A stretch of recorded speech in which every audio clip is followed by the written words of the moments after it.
Welcome to the Fantasy Fling DFS channel. Yo, welcome. This is Brandon, aka Fantasy Fling. NFL free agency has been crazy. I'm here to give you the 5 best free agency landing spots for fantasy football purposes. Number 1, we got Kirk Cousins. He continues to get paid. Quarterback has been a huge need for the Falcons after acquiring talented playmakers over the years like Drake London, Kyle Pitts, and last year Bijan Robinson. The playmakers have been there, but they failed to find the quarterback to get the most out of them. They've ran through Marcus Mariota, Desmond Ridder, and even Taylor Heineke last year. Insert Kirk Cousins. He's statistically been a top 12, top 10 quarterback most years in the league statistically, despite being one of the most hated quarterbacks during that time. In fact, when he tore his Achilles last year, week 8, he was tied for first in the league with 2,300 yards and 18 touchdowns, only 5 interceptions.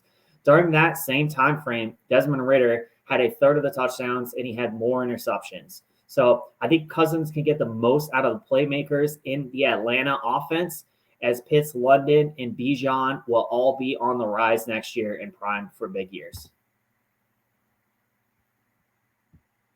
Saquon Barkley. He goes from a team that ranked 30th in run blocking with a 41.1 PFF score to a team that is ranked 3rd in run blocking with a 75 PFF score. Not only does Saquon get an elite offensive line to run behind, but he's now on a team with playmakers surrounding him. He's not asked to be the only guy. He's got A.J. Brown, Devonta Smith, and Dallas Goedert, who will be running wild in the secondary. So he will not have to face these stacked boxes that he did in New York because no one respected the outside receivers that he had. So the one concern, obviously, yes, Jalen Hurts can vulture touchdowns from Saquon at the goal line. That may cap a little bit of his ceiling. So it's something to think about in DFS contests week to week, or maybe in best ball if you're choosing between, 2 elite backs. But I still expect Saquon to have a higher floor than the 14 points that we saw from him, where that's what he averaged last year in half PPR formats. For that reason alone, I see him as one of the 5 best free agency landing spots. Keenan Allen. When he got hurt in week 14, he was the league's leading wide receiver. Yes, even better than Tyreek Hill last year. Obviously, we know Jamar Chase got hurt, Justin Jefferson got hurt, but Keenan Allen had statistically his best year. He got 74% of his passes for 1,243 yards and 7 touchdowns. He could play inside and outside. He'll be a deadly combo to play alongside DJ Moore. Now, they just traded Justin Fields yesterday to Pittsburgh. So insert Caleb Williams. And this is a good thing for the fantasy value of Keenan Allen. Caleb Williams, he's expected to be the number 1 overall pick. He threw for 3,600 yards last year, 30 touchdowns for USC, and which averaged out to about 300 yards per game, which is far more than you're going to get from Justin Fields, who, is a runner. So the Bills, they should see, and the Bears should see an uptick in passing this year. And despite Allen, entering his 12th season, he showed no signs of slowing down, as last year he posted his best season yet with 17.29 fantasy points average per game in half PPR formats.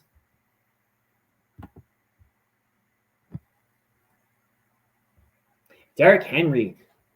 So similar to Saquon Barkley, Derrick Henry gets a big upgrade along the offensive line. He goes from the 18th ranked run blocking team to the 6th ranked Baltimore Ravens.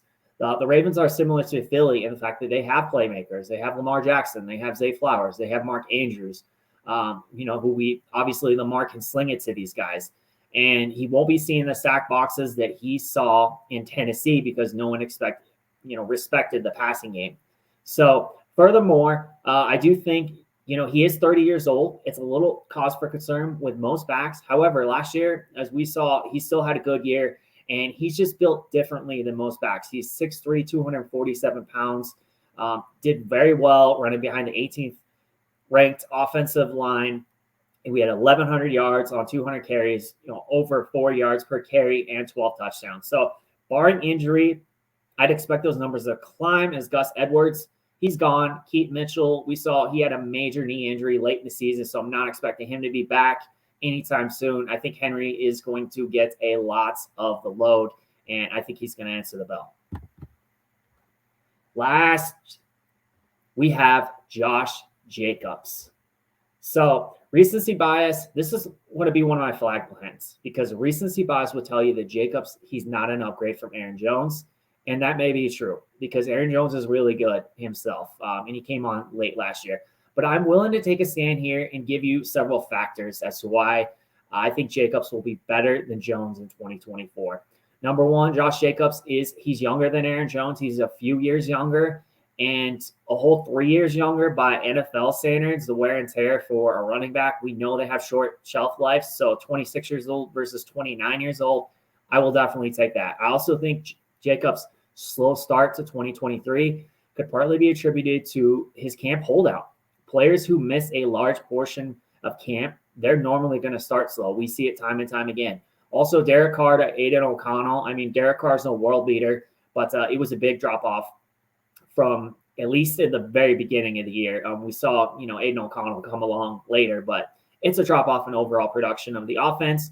And then Josh McDaniels, that was a disaster. And again, he lost the locker room. We saw Pierce come in and coach really well, but, in the midst of all that, it was just not good offensively. So I think with that, a full offseason underneath Jacobs and, a team that he's going to that has a very talented young quarterback in Jordan Love, several talented pass catchers. I expected him to have a good bounce back year, just being on an overall better offense, getting a full camp. I think he'll be closer to the 2022 Jacobs that we saw, not the 2023. Remember, in 2022, he had almost 2,000 all-purpose yards, 14 touchdowns. So, yeah, that's going to wrap it up for your 5 best free agency landing spots. Again, Kirk Cousins, Saquon Barkley, Keenan Allen, Derrick Henry, and Josh Jacobs.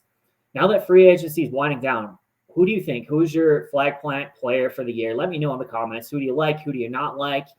Hit that like button if you like this kind of content. Make sure you're subscribed to the channel. I have so much content coming your way. Starting next week, we got UFL kicks off March 30th. I'm going to start my first look for DraftKings, DFS next week. And then best ball content for anyone who loves to play best ball. I'm going to be covering that on this channel after the NFL draft. Going to start kicking it off with some best ball content. So make sure to subscribe to the channel. Thanks for joining me. Appreciate it. We'll see y'all soon. Thanks for watching. Be sure to smash that like button and subscribe. You don't want to miss what's coming next. We really appreciate it. And we'll catch you in the next episode right here on the Fantasy Fling DFS